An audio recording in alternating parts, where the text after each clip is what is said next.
जय हिंद फ्रेंड्स। आज की इस वीडियो में हम लोग कवर करेंगे IA रिचर्ड से संबंधित थ्योरी क्लास को। फ्रेंड्स, हमारा JCCGL हिंदी पेपर 2 में जो है आपका IA रिचर्ड से संबंधित सवाल रहेंगे। तो चलिए शुरू करते हैं आज की इस क्लास को। फ्रेंड्स, अगर आपको हमारा वीडियो पसंद आएगा तो एक लाइक ज़रूर कीजिएगा और चैनल को सब्सक्राइब कीजिएगा और फ्रेंड्स इस वीडियो को शेयर भी कीजिएगा। तो चलिए शुरू करते हैं इस क्लास को। IA रिचर्ड्स आधुनिक युग के पाश्चात्य समीक्षकों में IA रिचर्ड्स 1893 से 1979 ईस्वी तक महत्वपूर्ण स्थान है। यानी फ्रेंड्स, IA रिचर्ड्स का जन्म जो हुआ है 1893 में इसमें हुआ है और मृत्यु जो है 1979 में हुआ है। वह मनोविज्ञान के क्षेत्र में साहित्य में आए और वह जो है मनोविज्ञान के क्षेत्र से साहित्य में आए। अतः उन्होंने मनोविज्ञान की सहायता से कविता की सार्थकता तथा महत्ता के संबंध में नवीन तर्क प्रस्तुत किए हैं। उन्होंने कहा कि आज जब प्राचीन परंपराएं और मूल्यों का विघटन हो रहा है, ऐसे में सभ्य समाज कविता के सहारे ही अपना मानसिक व्यवस्था बनाए रख सकता है। रिचर्ड्स ने मनोवैज्ञानिक एवं वैज्ञानिक दृष्टि अपनाते हुए भाषा पर सर्वाधिक गहनता के साथ विचार किया। साथ ही संवेदनों के संतुलन पर बल देते हुए एक नई समीक्षा पद्धति विकसित की। द फाउंडेशंस ऑफ एस्थेटिक्स नामक ग्रंथ 1922 में कहा गया। तो आपको यहाँ पर यह पॉइंट याद रखना है कि द फाउंडेशन ऑफ एस्थेटिक्स नामक ग्रंथ के लेखक कौन है, तो आपको ये याद रखना है IA रिचर्ड्स। और जो है यह 1922 में कहा गया है। सौंदर्य की स्थिति किसी वस्तु में नहीं बल्कि दर्शक के मन पर पड़ने वाले उसके प्रभाव में होती है। अर्थात वे काव्य का सौंदर्य काव्य में देखने के बदले उससे उत्पन्न होने वाले भाव में देखने का प्रस्ताव करते हैं। द मीनिंग ऑफ मीनिंग नामक दूसरी कृति 1923 में प्रकाशित हुई और उसकी जो है दूसरी कृति है द मीनिंग ऑफ मीनिंग नामक कृति। दूसरी कृति कब प्रकाशित हुई, तो 1923 में। इसमें अर्थ संबंधी प्राचीन मतों का खंडन था, किंतु आलोचक के रूप में उनकी ख्याति दो ही ग्रंथों the principles of literary criticism तथा प्रैक्टिकल क्रिटिसिज्म के रूप में प्रतिष्ठित हुआ। सांस्कृतिक, वैचारिक तथा शैक्षिक उद्देश्यों की सिद्धि के लिए प्रैक्टिकल क्रिटिसिज्म की रचना हुई। और जो है प्रैक्टिकल क्रिटिसिज्म की रचना हुई है तो सांस्कृतिक, वैचारिक तथा शैक्षिक उद्देश्यों की सिद्धि के लिए हुई है प्रैक्टिकल क्रिटिसिज्म की रचना। रिचर्ड्स के मनोविज्ञान से संबंधित दो सिद्धांत दिए हैं और रिचर्ड ने जो है मनोविज्ञान से संबंधित दो सिद्धांत दिए। पहला सिद्धांत मूल्य सिद्धांत और दूसरा है संप्रेषण का सिद्धांत। तो रिचर्ड्स द्वारा दिए गए सिद्धांत क्या है, तो मूल्य सिद्धांत है और संप्रेषण का सिद्धांत है। आपको याद रखना है मूल्य सिद्धांत और संप्रेषण का सिद्धांत। मूल्य सिद्धांत किसे कहते हैं, तो मूल्य किसी वस्तु का वह धर्म या गुण है जिसमें उसके रुचि निहित होती है। किसी वस्तु की इच्छा हुई, फिर उसे प्राप्त करने की प्रवृत्ति हुई, प्राप्त होने पर जो रुचिकर अनुभूति हुई वह हमारे लिए मूल्यवान बन गई। सौंदर्य को रिचर्ड्स ने एक मूल्य माना है। मूल्य सिद्धांत को समझने के लिए उनके द्वारा परिकल्पित मानसिक प्रक्रिया का ज्ञान आवश्यक है। उनके अनुसार आवेग मन की एक प्रकार की प्रतिक्रिया है। आवेग क्या है, तो एक प्रकार की मन की प्रतिक्रिया है जो किसी उद्दीपन से उत्पन्न होकर किसी कार्य में परिणत हो जाती है। रिचर्ड्स का काव्य सिद्धांत मनोविज्ञान से संबंध है।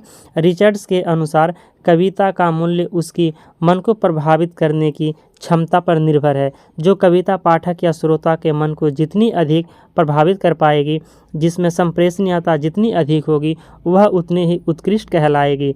रिचर्ड्स के अनुसार मनोवेगों के दो कोटियां हैं, ऐसना यानी इच्छा तथा विमुखता अर्थात द्वेष। प्रथम में हम कुछ पाने के लिए उद्धृत हो उठते हैं, तो दूसरे में कुछ वस्तुओं के प्रति हमारे मन में विमुखता पैदा हो जाती है।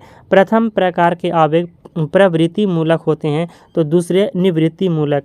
रिचर्ड्स उन ऐसनाओं को सर्वाधिक महत्वपूर्ण मानते हैं जो कम से कम अन्य ऐसनाओं को अवरुद्ध किए बिना अपना अस्तित्व कायम रखती है।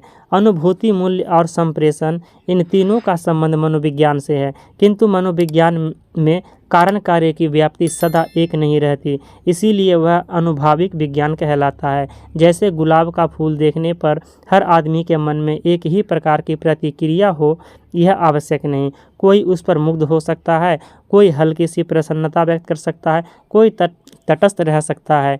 इसीलिए वह सीमित अर्थ में ही विज्ञान है। अतः काव्य के प्रभाव और प्रयोजन के संबंध में रिचर्ड्स ने मूल्य विषयक 3 सिद्धांत निरूपित किए हैं। एक हो गया कला अन्य मानव व्यापारों से संबंध है, उनमें पृथक अथवा भिन्न नहीं है, मानव की क्रियाओं में कला सर्वाधिक मूल्यवान है। और तीसरा है किसी भी मानव क्रिया का मूल्य इस बात से निर्धारित होता है कि वह कहाँ तक मनोवेगों में संतुलन और सुव्यवस्था उत्पन्न करने में सक्षम है। तो आपको ये 3 सिद्धांत याद रखना है। संप्रेषण का सिद्धांत, अब जो है हमारा संप्रेषण का सिद्धांत क्या है, तो रिचर्ड्स की आलोचना पद्धति का दूसरा आधार स्तंभ संप्रेषण सिद्धांत है, जो कविता पाठक या श्रोता के मन को जितनी अधिक प्रभावित कर पाएगी, जिसमें संप्रेषणीयता जितनी अधिक होगी, वह उतनी ही श्रेष्ठ मानी जाएगी। क्रोचे संप्रेषण को अनिवार्य नहीं मानता, वह उसे एक व्यवहारिक तथ्य मानता है और कहता है कि किसी अनुभव को सुरक्षित रखने अथवा उसका प्रचार प्रसार करने की इच्छा से ही कलाकार अपने अनुभव का प्रेषण करता है। रिचर्ड्स प्रेषक श्रोता को कला से बाह्य न मानकर उसे कला का तात्विक धर्म मानता है। कलाएं वह माध्यम है जिनके द्वारा कलाकार अपनी अनुभूतियों को दूसरों तक पहुंचाने का प्रयास करता है। तो आपको याद रखना है कि कलाएं जो है वह माध्यम है जिनके द्वारा कलाकार अपनी अनुभूति को दूसरे तक पहुंचाने का प्रयास करता है। अनुभूतियां मानव मात्र की होती है और किसी न किसी रूप में उन्हें दूसरों को संप्रेषित करते भी सभी हैं, क्योंकि लोक व्यवहार का वह अनिवार्य अंग है। राग द्वेष प्रेम सहानुभूति पारस्परिक संप्रेषण के ही फल हैं, किंतु संप्रेषण की क्षमता सब में एक जैसी नहीं होती। कलाकार और जनसाधारण की अनुभूति में तात्विक अंतर नहीं होता, अंतर होता है अनुभूति की अभिव्यक्ति में। बहुतों की अनुभूति गूंगे का गुड़ है, जिस तरह गूंगा गुड़ के स्वाद का अनुभव तो करता है पर उसे कह नहीं पाता। जिससे वाणी की वरदान प्राप्त है वह उसे कहता भी है और इस तरह से कहता है कि श्रोता या दर्शक उससे प्रभावित हो उठे। प्रभावी अभिव्यंजना को ही संप्रेषण कहते हैं, और ये जो प्रभावी हो उठते हैं हमारे मन पे या दर्शक उससे प्रभावित हो उठते हैं, उस प्रभावी अभिव्यंजना को ही संप्रेषण कहते हैं। रिचर्ड्स के अनुसार संप्रेषण का अर्थ न तो अनुभूति का यथावत अंतरण है और न दो व्यक्तियों के बीच अनुभूतियों का तादात्म्य, बल्कि कुछ अवस्थाओं में विभिन्न मनों की अनुभूतियों की अत्यंत समानता ही संप्रेषण है। इस प्रकार रिचर्ड्स के अनुसार संप्रेषणता के लिए निम्न बातें आवश्यक है। संप्रेषणता के लिए क्या क्या बातें हैं देख लेते हैं। तो पहला है हमारा, किसी वस्तु के पूर्ण अवबोध के लिए कवि या कलाकार में जागरूकता की शक्ति होनी चाहिए। कलाकार की कलाकृति, कविता या अनुक्रियाएं एक रस यानी समरूप होना चाहिए। वे पर्याप्त रूप में विभिन्न प्रकार की हो। वे अपने उत्तेजक कारणों द्वारा उत्पन्न किए जाने योग्य हो। कलाकार में साधारण का गुण होना चाहिए। रिचर्ड्स कवि या कलाकार में साधारणता के गुण को आवश्यक मानते हैं। यदि वह साधारण नहीं होगा तो उसकी मूल्यवान से मूल्यवान कृति भी संप्रेषित नहीं हो सकेगी। संप्रेषण में भाषा का विशेष महत्व है, और जो है संप्रेषण में जो है भाषा का विशेष महत्व है। रिचर्ड्स कहते हैं कविता के संप्रेषण का माध्यम भाषा है, और जो रिचर्ड्स के अनुसार जो है कविता के संप्रेषण का माध्यम क्या है तो भाषा है। भाषा के दो भेद होते हैं, तथ्यात्मक और रागात्मक। भाषा के दो भेद बताए हैं I.A. रिचर्ड्स ने, अर्थात रिचर्ड्स महोदय ने, तथ्यात्मक और रागात्मक।